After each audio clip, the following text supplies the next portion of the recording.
So let me just be brief and talk to you a little bit about the trade agenda. Obviously, great opportunity for us on the trade agenda this year, this session of Congress.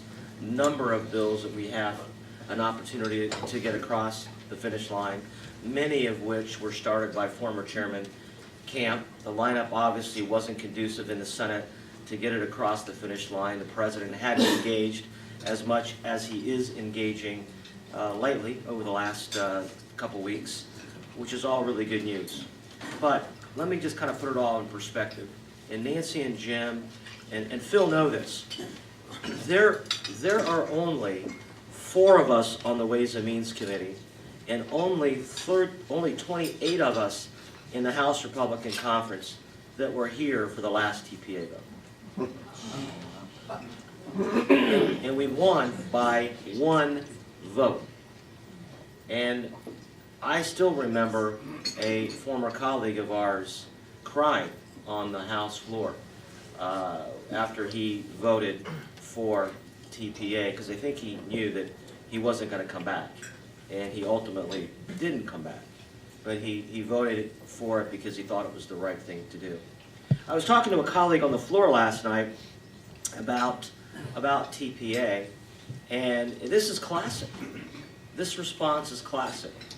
He's like, I want to vote for it, but, you know, I'm just really concerned about giving the President all this additional authority that he doesn't have today. And my Tea Party groups are going crazy about giving this President extra authority. And I looked at him and I said, okay, did you know that the President has the ability to negotiate a trade agreement today with whomever he wants? Oh, he does? I said, yeah, he absolutely does. Well, I didn't know that. I thought we're giving him some special authority. No, we're not giving him any special authority. We're giving him direction.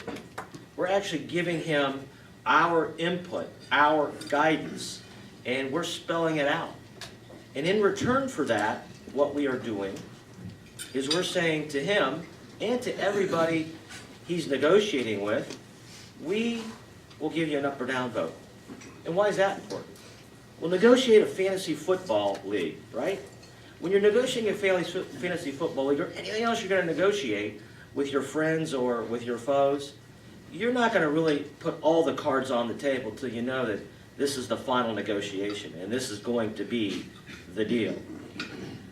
Well, nobody's going to negotiate the deal and put all their eggs on the table, or all their cards on the table, excuse me, all their cards on the table at the end if they think that it's going to come back to Washington, D.C., and there's going to be 535 of us making changes to what was just negotiated. So we have to also provide some sort of commitment and certainty to the negotiators after we give them all this direction about what we think is important for the confines of an agreement. A lot of our members don't know that yet.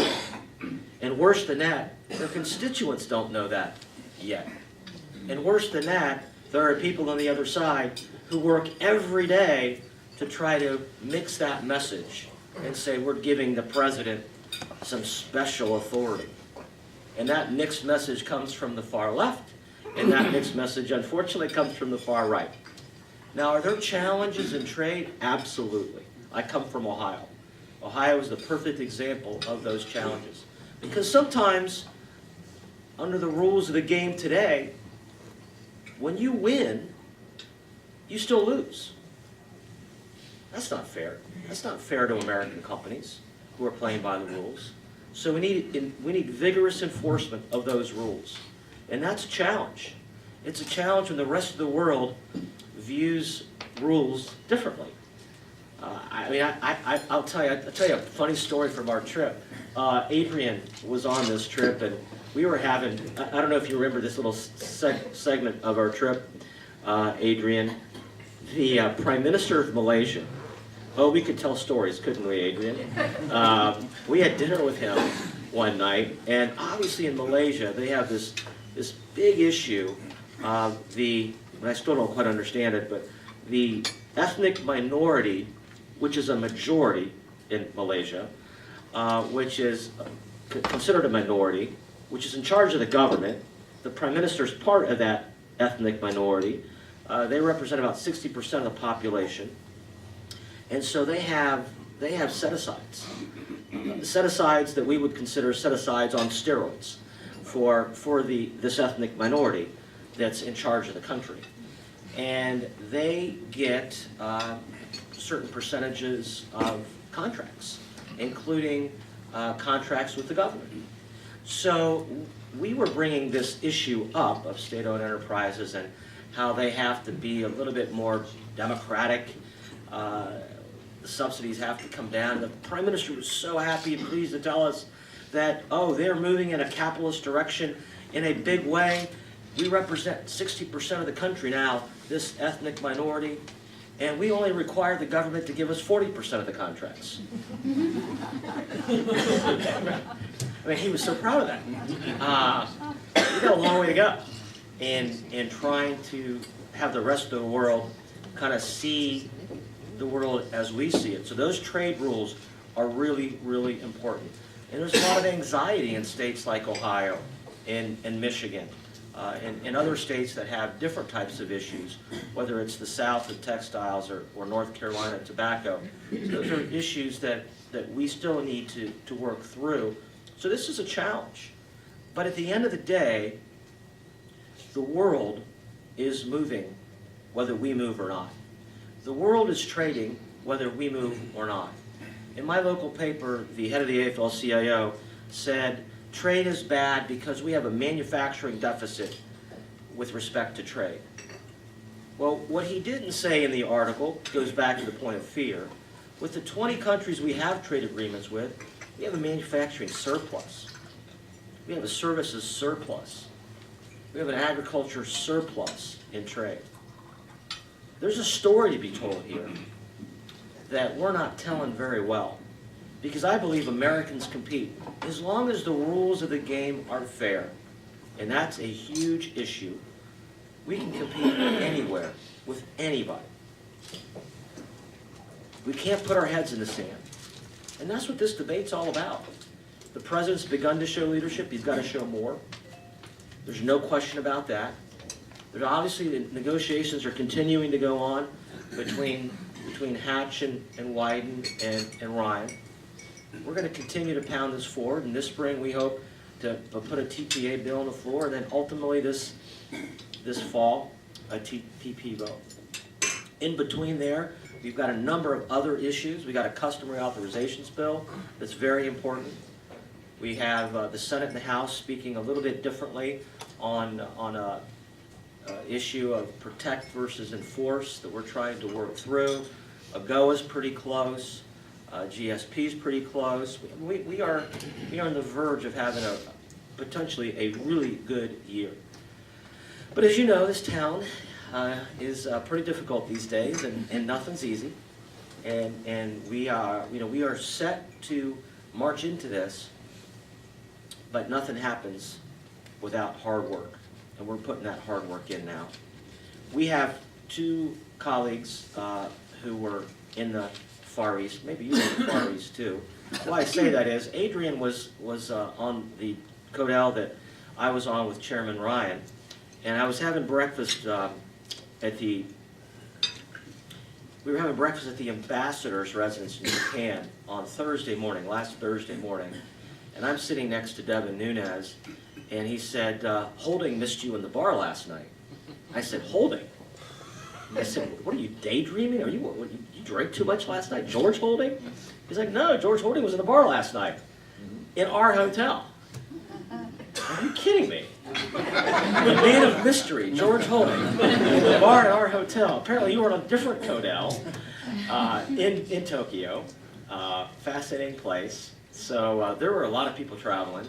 But we have an outstanding committee on the Ways and Means Committee. We have three great members up here today, and I'd like you all to come up. Let me introduce you in order of seniority, I suppose.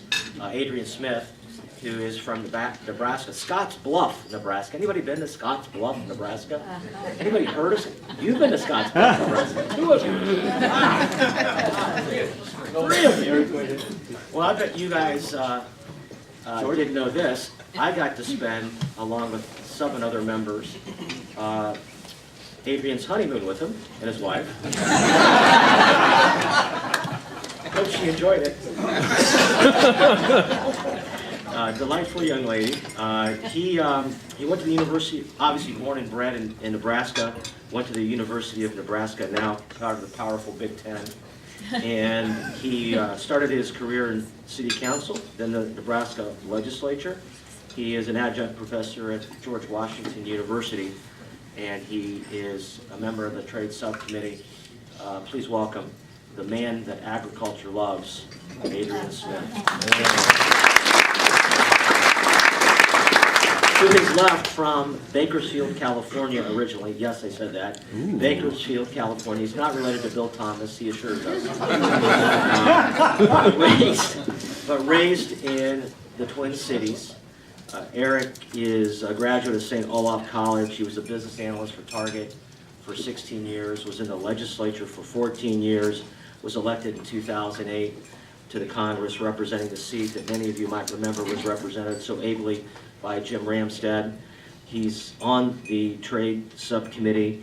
He has, like me, 4 daughters, and like me, is a Buckeye fan because he has a Buckeye tree in his yard.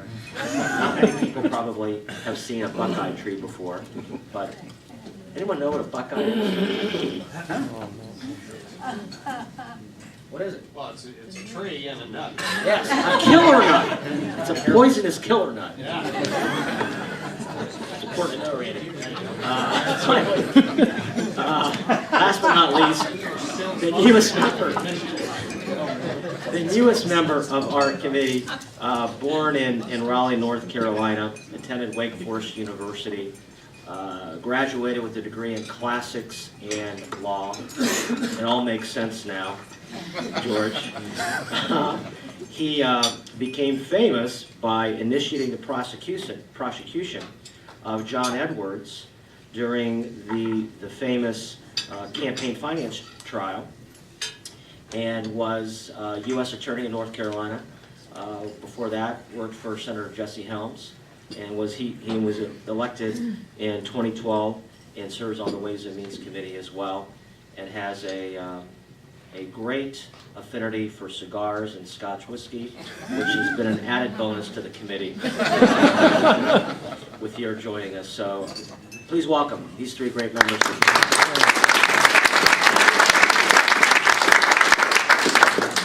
All right.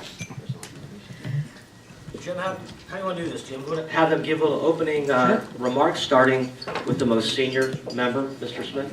Okay. Well, thank you. It's great to be here and to have a dialogue on issues that we know are important. I just came from the Nebraska breakfast. It's a great tradition, hard to miss, especially I think my attendance is perfect over my 8+ years. We've got the longest running delegation breakfast in Washington of about 72 years.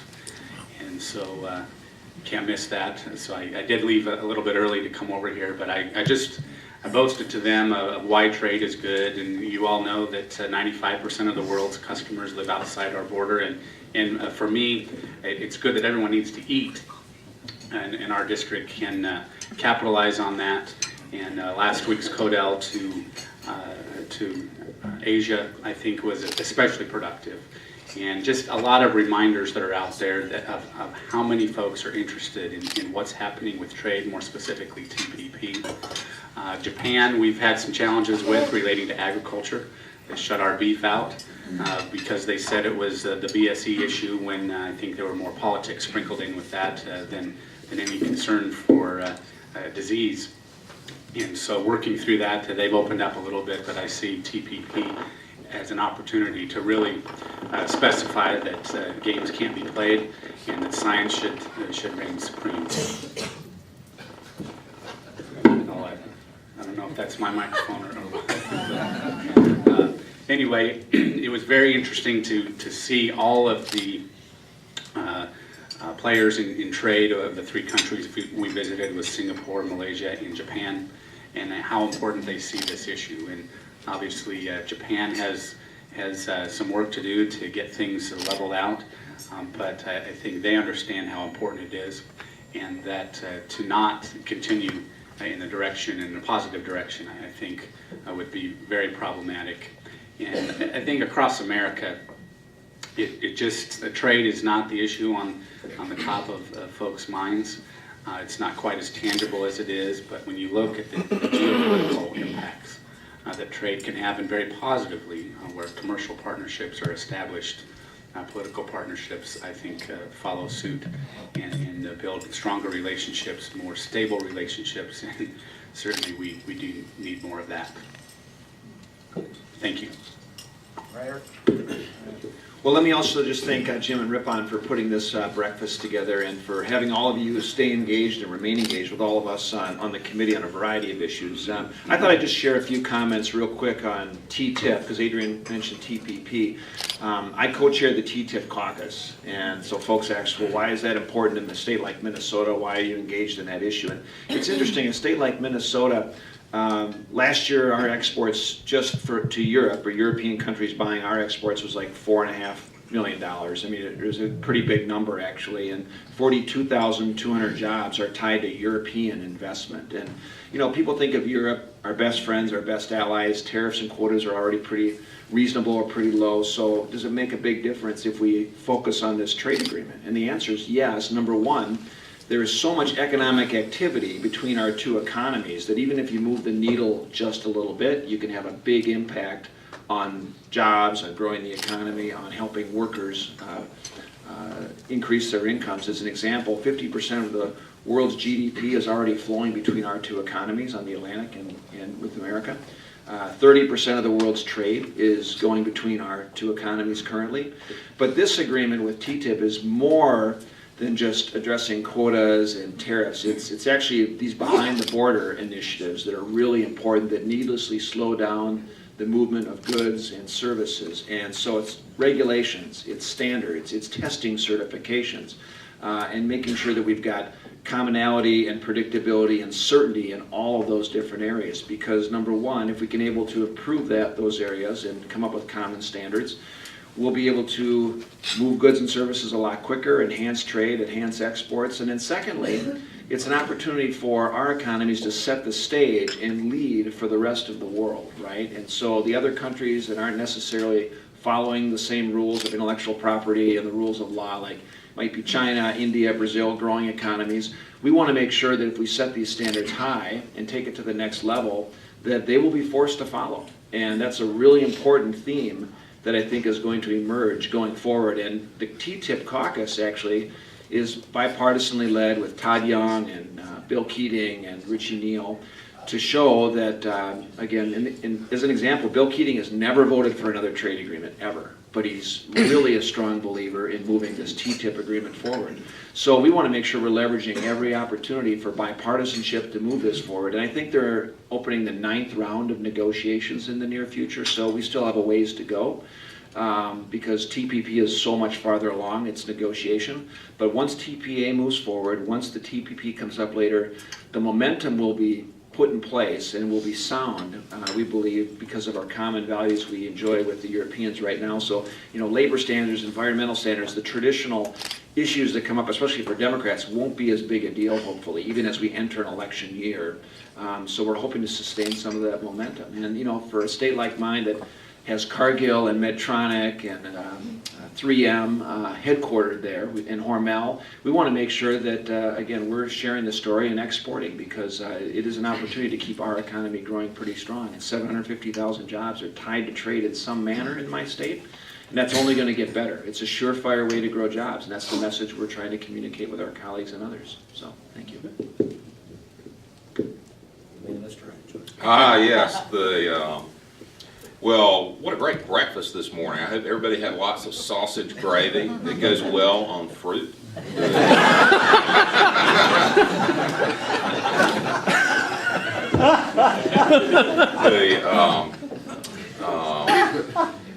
Pat was alluding to the last time the House voted for TPA in 2002, and there are only 28 members in the House currently serving who were there at that time. And maybe that's not such a bad thing, because a lot of things have changed. North Carolina is a great example of that. North Carolina has how shall we say, mixed history on trade. Probably one of the reasons why I'm the first Republican in 30 years from North Carolina to be on the Ways and Means Committee. But if there's one district in North Carolina that kind of represents the positive changes that have led to a better understanding and appreciation of trade in North Carolina, is mine. So if you look at my district, it's the second fastest growing district in the United States. It's driven by the pharmaceutical industry and the tech industry and the financial services industry that are all located in and around Raleigh, North Carolina, and the Research Triangle Park that I'm sure you all heard of. Lots of great growth going on there. And it's also, I was with my Farm Bureau last night, my Sweet Potato Council, and they didn't have sweet potatoes on the menu, though. I don't know, maybe they're all tired of them. But at any rate, you look at the agricultural interest in North Carolina, and it's all about trade, too.